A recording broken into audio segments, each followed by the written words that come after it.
Hello friends, आपका Anshika biology में स्वागत है। आज मैं आपको एक बायोलॉजी का अच्छा टॉपिक पढ़ाने वाली हूँ जिसका नाम है सेल।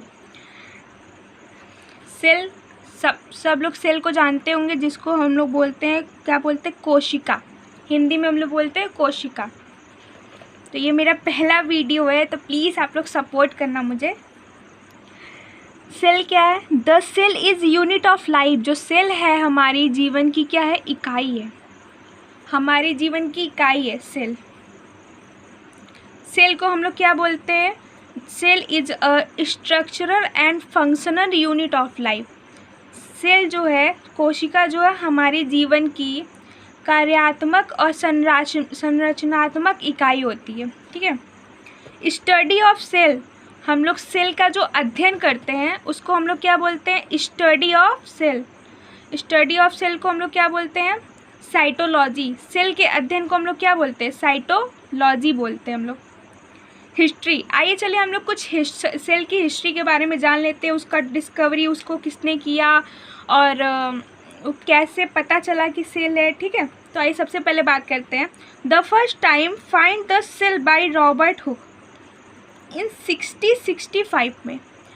जो पहली बार जिन्होंने सेल को खोजा था, जिन्होंने सेल की खोज की थी, वो थे, क्या नाम था उनका? Robert Hooke.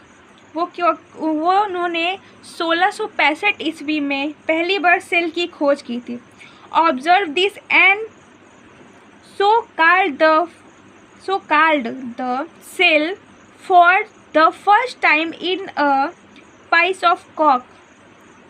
जो उन्होंने पहली बार सेल को जो ऑब्जर्व किया था, उन्होंने मतलब सेल को जो देखा था, खोज की थी जिस सेल की, वो जो सेल था, तो उन्होंने जो पेड़ की छाल होती है, तो पेड़ की छाल पे उन्होंने खोज की थी सेल की। ठीक है, पेड़ के छाल पे उन्होंने खोज की थी। किसकी? अंडर प्रिमेटिव माइक्रो, जो बहुत पुराने ज़माने का माइक्रोस्कोप था, उन्होंने अपने हाथ से बनाया था उस माइक्रोस्कोप को। उस पे उन्होंने सेल की खोज की थी। लेकिन इम्पॉर्टेंट बात ये है कि वो जो सेल था, वो कौन सा सेल था? वो डेड सेल था, मतलब वो मरी हुई कोशिका की खोज किया था उन्होंने। तो कभी कभी आप लोग से क्वेश्चन पूछ लेता है कि मरी हुई कोशिका की खोज किसने किया था, तो आप बोलोगे रॉबर्ट हुक ने मरी हुई कोशिका की खोज की थी। एंड उनके बाद एक और साइंटिस्ट आया जिसका नाम था Antony von Leeuwenhoek. Antony von Leeuwenhoek, इन्होंने फर्स्ट टाइम सेल को देखा और डिस्क्राइब किया, मतलब उन्होंने सेल को देखा और बताया कि उन्होंने डिस्क्राइब किया लिविंग सेल। उन्होंने क्या, कौन सी सेल को देखा? उन्होंने एक जिंदी सेल को देखा। जिंदी सेल में उन्होंने पहली बार एक बैक्टीरिया को देखा था।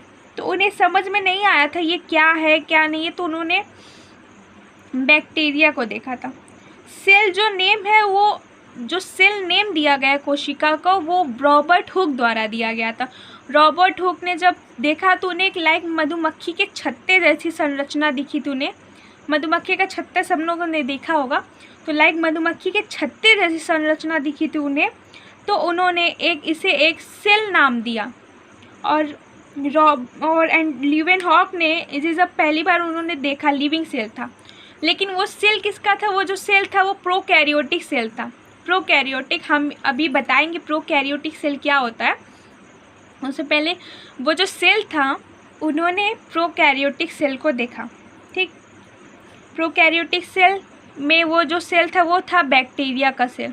उन्होंने जब बैक्टीरिया के सेल, तो इसीलिए हम लोग फादर ऑफ बैक्टीरिया को एंटोनी वॉन लीवेनहॉक को बोलते हैं, क्योंकि उन्होंने बैक्टीरिया का खोज किया था। उन्होंने लिविंग सेल की खोज की थी। उन्होंने जब देखा था तो वो लिविंग सेल थी। बैक्टीरिया का जो सेल था वो लिविंग सेल था। आइए हम लोग पढ़ते सेल थ्योरी के बारे में। कुछ लोगों ने सेल थ्योरी दिया था, जैसे इन 1838 में मैथियस स्लाइडेन, एक जर्मन बॉटनी, जो स्लाइडेंस थे वो एक जर्मन बॉटनिस्ट थे, मतलब वनस्पति विज्ञान के थे, विशेषज्ञ थे, जो जर्मन के रहने वाले थे। और Theodor Schwann is in 1839 a British zoologist. वो क्या, जो स्वान थे वो 1839 में जो कि एक ब्रिटिश मतलब प्राणी या जंतु विज्ञान के जनक थे, सॉरी जानकार थे, वो ब्रिटिश के रहने वाले थे। उन्होंने बताया तो इन दोनों लोग ने थ्योरी दी थी। अब आइए बताते स्लाइडर ने क्या बोला था। स्लाइडर ने अलग अलग पेड़ों के पौधे को रिसर्च किया।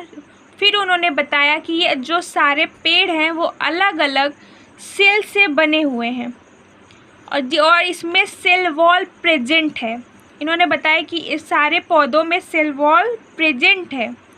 जबकि ये स्वान थे जो इन्होंने अलग अलग एनिमल पे रिसर्च किया तो और उन्होंने बताया कि इसमें सेल वॉल क्या होता है, प्रेजेंट नहीं होता। सेल वॉल जो होता है वो प्रेजेंट नहीं होता है।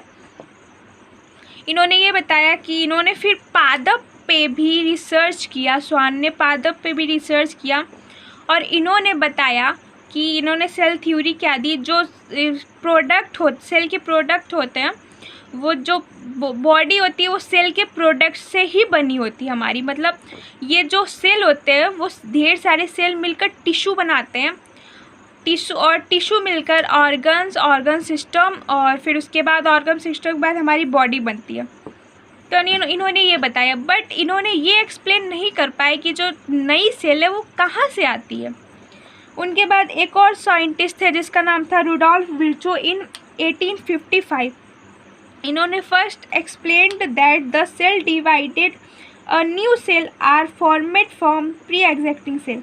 इन्होंने पहला सेल थ्योरी एक्सप्लेन किया। पूरा सेल थ्योरी जो इन दोनों लोगों ने दिया था उसको इन लोगों ने एक्सप्लेन किया कि जो सेल है वो न्यू सेल कैसे आती है। उन्होंने बताया कि जो न्यू सेल डिवाइड होती है वो new cell pre existing cell होती है। उन्होंने एक शब्द दिया था ओमनिस सेलुला ई सेलुला। ये ओमनिस सेलुला ई सेलुला उन्होंने जो शब्द दिया था इसका ये मतलब था कि जो पुरानी सेल होती है उससे ही नई कोशिका बनती है। मतलब जो पुरानी सेल होती है वो डिवाइड करके न्यू सेल में कन्वर्ट हो जाती है, एक्सचेंज हो जाती है। पुरानी सेल मदर सेल जो रहती है वो एक्सचेंज कर टू डॉटर सेल में एक्सचेंज हो जाती है। ठीक है, तो इनका ये मतलब था। इन्होंने ही रुडोल्फ विर्चो ने ही पूरा एक्सप्लेनेशन दिया था सेल थ्योरी का कि जो पुरानी सेल होती है वो नई सेल से एक्सचेंज हो जाती है। ठीक है, इन्होंने पूरा एक्सप्लेनेशन दिया था। अब बात करते हैं सेल कितने प्रकार की होती है। तो सेल दो प्रकार की सेल होती है हमारे पास। एक होता है प्रोकैरियोटिक सेल और एक होता है यूकैरियोटिक सेल। तो चलिए पहले हम प्रोकैरियोटिक पढ़ते हैं। जो प्रोकैरियोटिक सेल होता है, prokaryotic cell are represent by bacteria, cyanobacteria, mycoplasma. जो प्रोकैरियोटिक सेल होता है वो बैक्टीरिया, साइनोबैक्टीरिया और माइकोप्लाज्मा में पाया जाता है। बैक्टीरिया और साइनोबैक्टीरिया में आपका ब्लू ग्रीन एल्गी आ जाएगा। क्या आ जाएगा? ब्लू ग्रीन एल्गी आ जाएगा। प्रोकैरियोटिक सेल में जो न्यूक्लियस होता है वो ऑर्गेनाइज्ड नहीं होता है। प्रोकैरियोटिक सेल में जो न्यूक्लियस होता है वो ऑर्गेनाइज्ड नहीं होता, धागे की तरह पूरे सेल में फैला हुआ रहता है। उसका जो डीएनए होता है पूरे धागे की तरह फैला हुआ रहता है। और इसके पास जो ऑर्गेनल्स होते हैं वो बहुत कम या नहीं के बराबर होते हैं। इसमें बस राइबोसोम और प्रोटोप्लाज्म पाया जाता है। Cell wall, plasma membrane, protoplasm पाया जाता है। ठीक है, राइबोसोम पाया जाता है। याद रखिएगा प्रोकैरियोटिक के जो न्यूक्लियस होते हैं वो ऑर्गेनाइज्ड नहीं होते हैं। आइए बात करते हैं यूकैरियोटिक सेल की। The eukaryotic cell are represent by plant and animal cell. जो यूकैरियोटिक सेल होते हैं वो प्लांट और एनिमल सेल में पाए जाते हैं। Prokaryotic cell having organised nuclei with nuclear envelopes. मतलब जो प्रोकैरियोटिक सेल होते हैं उनके जो न्यूक्लियस मतलब जो उनका डीएनए होता है वो एक न्यूक्लियर एनवॉल्व में मतलब एक नाभिक टाइप के मतलब पूरा क्रोमोसोम जिसको बोलते हैं उसमें क्रोमोसोम में पूरा पैक्ड होते हैं। वो ऑर्गेनाइज होते हैं। डीएनए जो होता है वो पूरा आपका क्रोमोसोम में पैक होता है। न्यूक्लियस में जो डीएनए क्रोमोसोम पाया जाता है उसमें आपका डीएनए पूरा पैक होता है। जबकि प्रोकैरियोटिक सेल का जो डीएनए होता है वो आपका पैक्ड नहीं होता है, वो ऑर्गेनाइज नहीं होता। और इसमें जो होते हैं, इसमें जो ऑर्गेनल्स पाए जाते हैं वो आपके हो गया न्यूक्लियस हो गया, पूरा ऑर्गेनाइज न्यूक्लियस पाया जाता है। इसमें माइटोकॉन्ड्रिया पाया जाता है, क्लोरोप्लास्ट पाया जाता है, एंडोप्लाज्मिक रेटिकुलम पाया जाता है, गोल्जी बॉडी पाया जाता है, राइबोसोम पाया जाता है, वैक्यूल पाया जाता है। मतलब यूकैरियोटिक सेल एक प्रॉपर एडवांस सेल है जिसमें हर मतलब पूरे सेल ऑर्गन्स पाए जाते हैं। जबकि प्रोकैरियोटिक सेल में कुछ ही सेल ऑर्गन्स पाए जाते हैं, पूरे सेल ऑर्गन्स नहीं पाए जाते हैं। अगर आपको ये वीडियो अच्छी लगी हो तो प्लीज़ लाइक करें, शेयर करें, सब्सक्राइब करें।